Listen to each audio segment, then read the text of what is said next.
There is a pitch in baseball that defies everything hitters are taught to look for.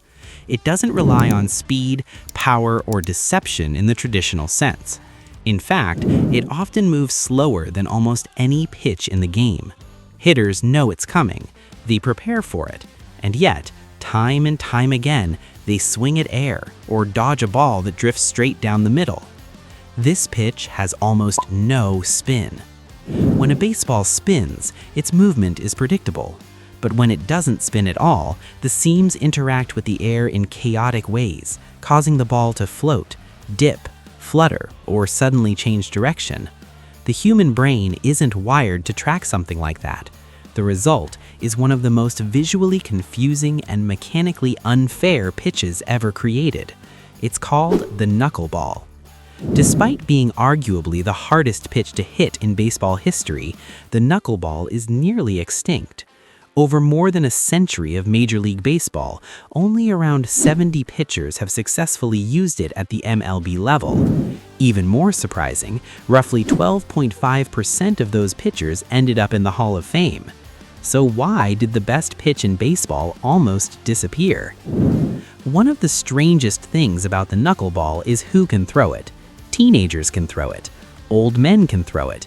You don't need elite arm strength, explosive lower body power, or even years of pitching experience.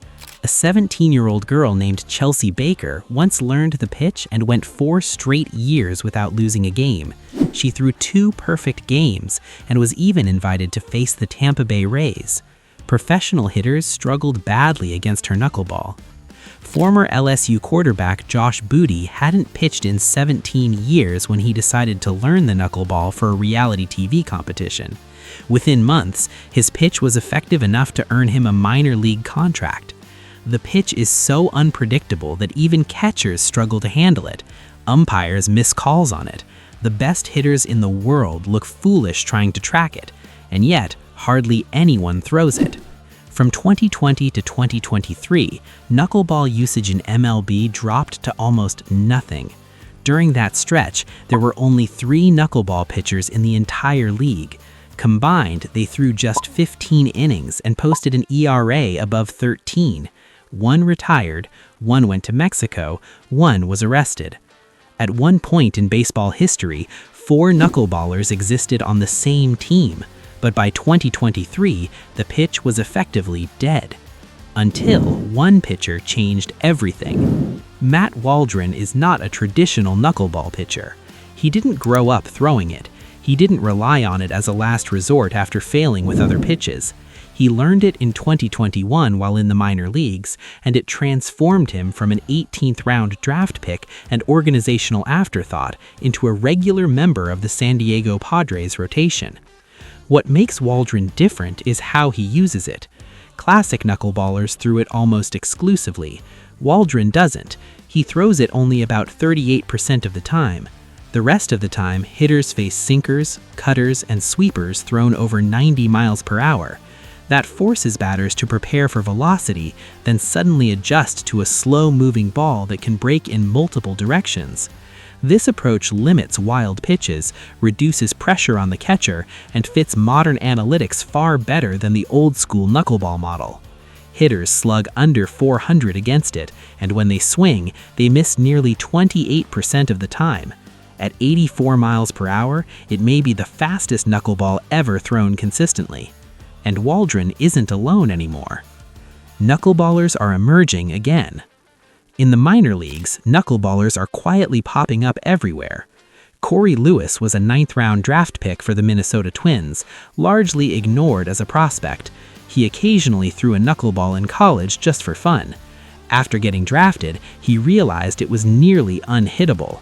Once he committed to it, he began dominating minor league hitters and quickly became one of the Twins' top pitching prospects. These pitchers aren't abandoning modern pitching, they're blending the knuckleball into it. And that might be the key to its survival. Historically, most knuckleballers didn't choose the pitch chose them. Almost every famous knuckleballer started as something else and failed. Tim Wakefield was drafted as a position player. He was awful in the minors and told he'd never make it past Double-A. He learned a knuckleball out of desperation and went on to pitch 19 seasons in MLB. R.A. Dickey began his career as a regular pitcher with an ERA over 5. He washed out of the league entirely. After learning the knuckleball, he returned, became an all-star, and won the Cy Young Award. Many others tried to replicate this path and failed. Phil Niekro, Jamie Moyer, Brian Wilson, and Frank Vila, several more, attempted knuckleball comebacks late in their careers. None succeeded. The problem isn't physical ability, it's precision. A knuckleball must have almost zero spin. Even a tiny amount of rotation turns it into a slow, straight pitch, essentially batting practice for elite hitters. A difference of centimeters in release point can transform the best pitch in baseball into the worst. When the knuckleball goes wrong. The volatility of the knuckleball is legendary. In 2016, Stephen Wright was an all-star with one of the lowest ERAs in the American League. The very next season, his ERA ballooned above 8. R.A. Dickey followed up a Cy Young season by becoming one of the worst qualified starters in baseball.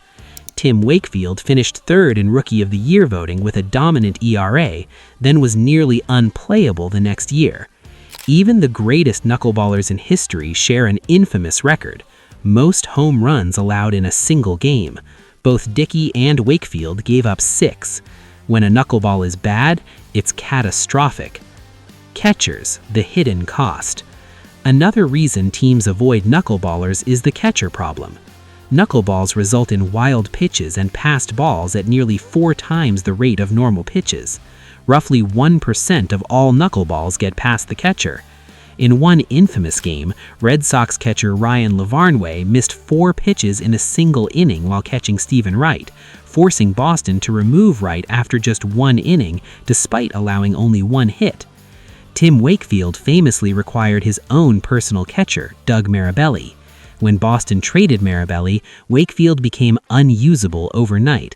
The team scrambled to reacquire him hours before a nationally televised Yankees game, delaying flights, rerouting airspace, and escorting him to the stadium with police escorts just to get him behind the plate in time.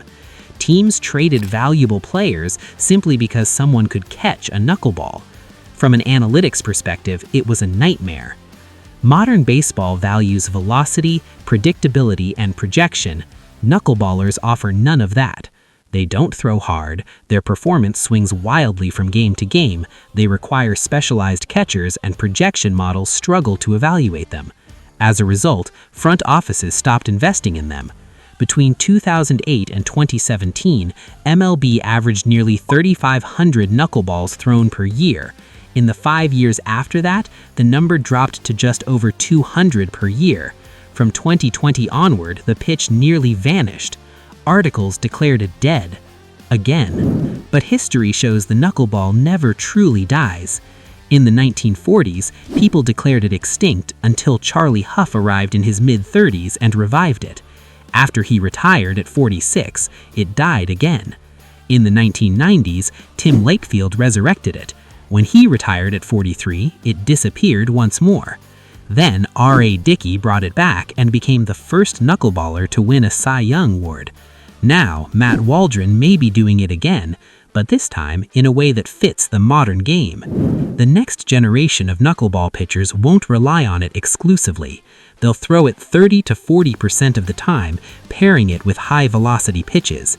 That reduces risk, limits wild pitches, and keeps hitters completely off balance. Imagine preparing for 95-mile-per-hour heat, then seeing a 70-mile-per-hour pitch that floats, dips, and flutters in 7 directions. If pitchers like Waldron and Corey Lewis succeed, teams will start searching for knuckleball traits again, not as desperation, but as innovation. The pitch may be rare, it may be volatile, it may be misunderstood, but when it works, it is still the most unhittable pitch baseball has ever known.